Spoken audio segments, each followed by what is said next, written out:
सीटें आई थी उससे भी कम हो जाएंगी। कांग्रेस ने तमाम कोशिशें की, अपनी राजनीति को सार्वभौम बनाने का उन्होंने बहुत प्रयास किया। उन्होंने भारत जोड़ो यात्रा किया, अब कर रहे हैं भारत जोड़ो न्याय यात्रा। तमाम कोशिशें की, देश के कोने कोने में एक सुसज्जित गाड़ी तैयार किया गया, एक वैनिटी वैन तैयार किया गया जो फिल्म के हीरो हीरोइन इस्तेमाल करते हैं, जिससे वो यात्रा करते हैं। उस तरह से सज धज कर राहुल भैया देश के कोने कोने में निकले और अपना चुनाव प्रचार प्रसार धड़ल्ले से किया। मगर वो सारी कहानियां, सारी बातें वो धरातल पर उतरती नजर नहीं आ रही। मेरा ये चैनल सब्सक्राइब करें और मेरे हर अपडेट आपको मिले, इसके लिए बेल आइकन जरूर दबाइएगा।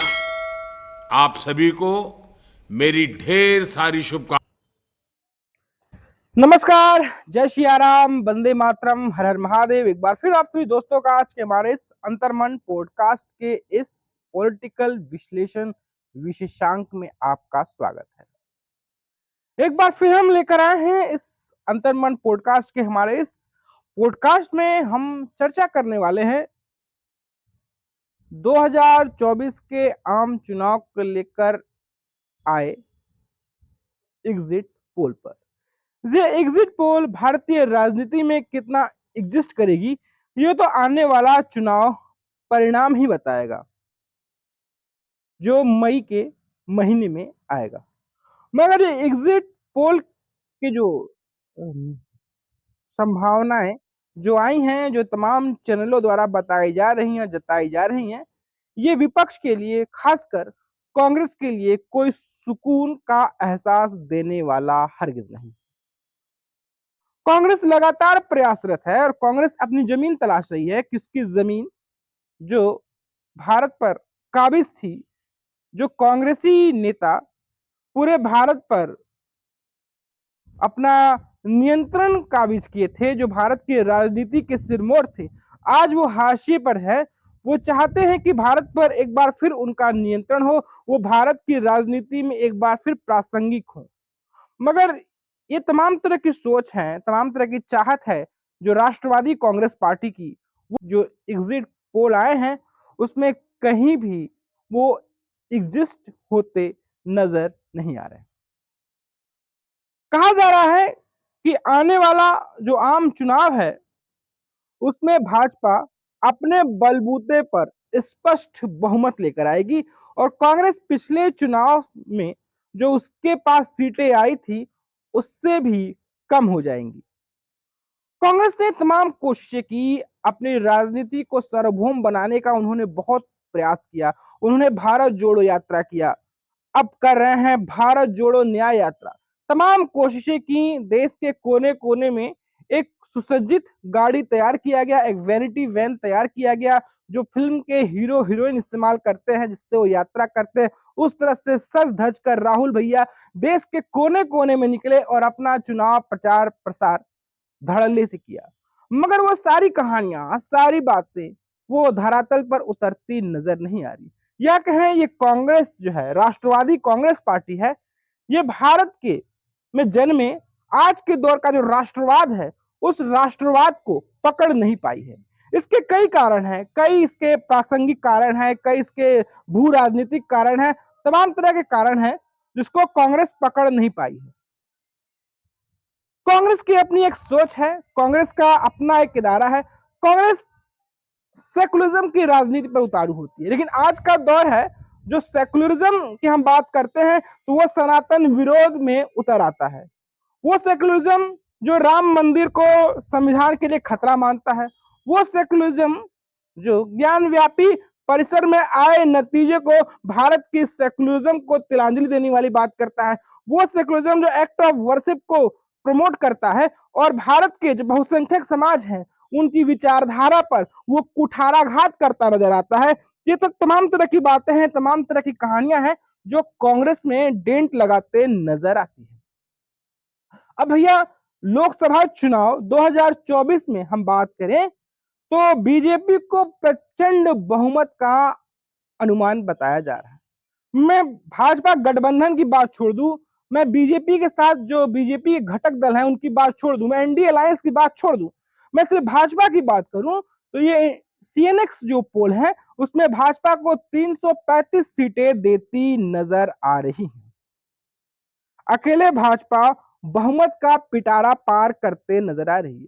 हम बात करें तो हमारे प्रधानमंत्री साहब 370 प्लस का नारा दे रहे हैं और भाजपा अकेले यहां पर 335 सीट जीतने का अनुमान दिखाया जा रहा है। कांग्रेस जो किसी जमाने में भारत में एक छत्र राज किया, जिसके आगे पीछे कोई भी पॉलिटिकल पार्टियां वो नजर नहीं आती थी, वो पिछली बार से भी कम सीटों में सिमटते नजर आ रही हैं। हम बात करें कांग्रेस की तो कांग्रेस मात्र 37 सीटों पर सिमटते नजर आ रही है। ओपिनियन पोल ने पिछले चुनाव से भी कम सीटें आने का उन्होंने अंदेशा जताया है। लोकसभा चुनाव 2024 के लिए विभिन्न सर्वे संस्थानों ने अपने अपने ओपिनियन पोल तो जारी कर ही दिए हैं। इन पोल के मुताबिक इस चुनाव में भारतीय जनता पार्टी के नेतृत्व में एनडीए गठबंधन प्रचंड बहुमत पार करती दिख रही है। विपक्ष का एनडीए गठबंधन 100 सीटों को भी पार करता नहीं दिख रहा है। तमाम आंकड़े गठबंधन को 98 सीटों के आसपास सिमटता दिखा रहा है। सबसे खराब हालत हम बात करें वो राष्ट्रवादी कांग्रेस की है, जिसे आगामी लोकसभा चुनाव में महज 37 सीटें मिलने का अनुमान जताया जा रहा है। ये आंकड़ा मैं फिर कहूं पिछले चुनाव में मिले जो उनके आंकड़े हैं उससे भी बेहद कम है। इंडिया टीवी सीएनएक्स ने गत मंगलवार 5 मार्च 2024 को अपना ओपिनियन पोल जारी किया है। इस पोल के मुताबिक भारतीय जनता पार्टी साल 2024 के लोकसभा 335 सीटें जीत सकती है। बीजेपी के नेतृत्व बने एनडीए अलायंस को कुल 378 सीटें मिलने का अनुमान है और उत्तर भारत पूर्वोत्तर के राज्यों में भाजपा पहले नंबर पर आती बताई जा रही है। वही हम बात करें पश्चिम बंगाल तो पश्चिम बंगाल में भी भाजपा और तृणमूल कांग्रेस के बीच जो है वो बराबरी का मुकाबला है। गोवा, गुजरात, मध्य प्रदेश, राजस्थान, हरियाणा, उत्तराखंड, दिल्ली, हिमाचल प्रदेश, उत्तर प्रदेश में भारतीय जनता पार्टी द्वारा नहीं, उत्तर प्रदेश नहीं, उसमें यहां पर क्लीन स्वीप करती दिखाई दे रही। ये ओपिनियन पोल कांग्रेस पार्टी के लिए एक बड़े झटके से कम नहीं है। कांग्रेस को पिछली बार हुई लोकसभा चुनाव में 44 सीटें मिली थी, लेकिन इस बार उसे महज 37 सीटों का सिमटता दिख रहा है। उत्तर भारत के कई राज्यों में ऐसे बताए गए हैं कि जिनमें कांग्रेस का खाता भी खुलता नजर नहीं आ रहा है। पोल में कांग्रेस से बेहतर प्रदर्शन अन्य जो उनके घटक दल है वो करते नजर आ रहे हैं। इन अन्य दलों में शिवसेना, उद्धव गुट, आरजेडी और आम आदमी पार्टी जैसे शामिल दल हैं। हालांकि इंडी गठबंधन के सभी घटक दलों को मिला लें तो विपक्ष इस बार 100 सीटों का आंकड़ा पार करता नहीं दिख रहा है। उसका आंकड़ा महज 98 पर अटक जा रहा है। ओपिनियन पोल में हम बात करें अपने नॉर्थ ईस्ट के राज्यों की, उत्तर पूर्व के राज्यों की, तो मणिपुर, नागालैंड, सिक्किम में भारतीय जनता पार्टी का मुकाबला कांग्रेस के बजाय अन्य दलों से होना बताया जा रहा है। पूर्वोत्तर की 11 सीटों पर हुए सर्वे में 5 सीटें भाजपा और इतने ही अन्य दलों के खाते में जाने का अनुमान जताया जा रहा है। वहीं कांग्रेस को महज 1 सीटें मिलने की संभावनाएं जताई गई हैं। असम की 14 सीटों में भाजपा की 10 पर जीत की संभावनाएं जताई गई हैं। यहां भी कांग्रेस के खाते में महज 1 सीट आती दिख रही है। पश्चिम बंगाल की कुल 42 लोकसभा सीटों में टीएमसी और भाजपा की बराबरी की टक्कर बताई गई है। यहाँ टीएमसी को 21 और भाजपा को 20 सीटें मिलने का अनुमान जताया जा रहा है। वाम दलों का पश्चिम बंगाल में इस बार खाता खुलता भी नजर नहीं आ रहा है, जबकि कांग्रेस के हिस्से में यहां से महज 1 सीटें आने का अनुमान है। बिहार की कुल 40 लोकसभा सीटों में भाजपा के हिस्से में 17 आने की संभावनाएं जताई गई हैं। यहां राष्ट्रीय जनता दल लालू जी की पार्टी को 4 सीटें मिल सकती हैं। पोल के मुताबिक किशनगंज की एकमात्र सीट जो है वो कांग्रेस के खाते में जा सकती है। इस तरह का अंदाजा लगाया जा रहा है।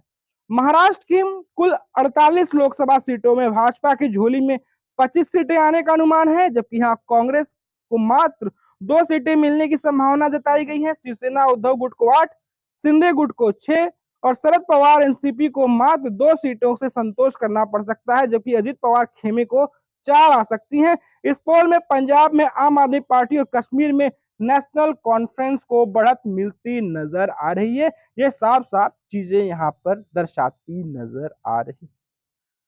पंजाब की बात करें तो पंजाब में भले ही दिल्ली में आम आदमी पार्टी और कांग्रेस के बीच में गठबंधन हो गया है, लेकिन आम आदमी पार्टी इतनी चालाक है कि पंजाब में उसने कांग्रेस के साथ किसी भी प्रकार का कोई गठजोड़ नहीं किया है। उनका गठबंधन मात्र दिल्ली के चुनाव को लेकर सीमित है।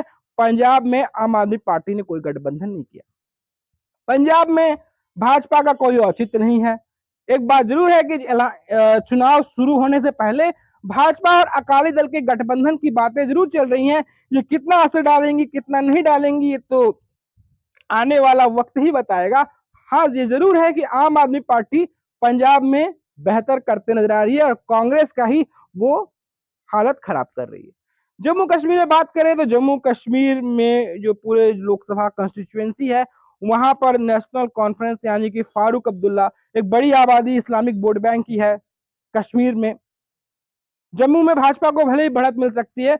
कश्मीर अगर पूरे मिलाकर देखें पूरे ओरिजिन को, जम्मू कश्मीर का जो लोकसभा है, वहां पर नेशनल कॉन्फ्रेंस मुस्लिम आबादी है। वो जाहिर सी बात है, जिस तरह से हालात हुए हैं, धारा 370 हटाया गया है, राम मंदिर जैसे मुद्दे हैं, या फिर ज्ञान व्यापी वाला मुद्दा है, वो तमाम तरह की कहानियां हैं। तो कहीं इस्लामिक वोट बैंक है जो एकजुट होकर नेशनल कॉन्फ्रेंस को ही वोट देती नजर आएगी। और कांग्रेस में औचित्य ही नहीं रह गया है कि कांग्रेस जिस लिहाज से इस्लामिक वोट बैंक कांग्रेस को वोट देती थी, कांग्रेस उस चीजों पर माकूल तौर से नहीं उतर पाई है। उसको वो डिफेंड करते नजर नहीं आती है। वो डिफेंड करती है तो हिंदू विरोध में चली जाती है, जब हम मंदिर जाती है तो मुस्लिम विरोध में निकल कर सामने आती है। मतलब कांग्रेस के लिए पूरी राजनीति के पटल पर हम बात करें तो एक तरफ कुआं है तो एक तरफ खाई है। अगर वो मंदिर जाती है तो मुस्लिम वोट बैंक के चित से उतर जाती है, अगर वो मुस्लिम वोट बैंक को सपोर्ट करती है तो हिंदुओं के चित से उतर जाती है। मतलब कांग्रेस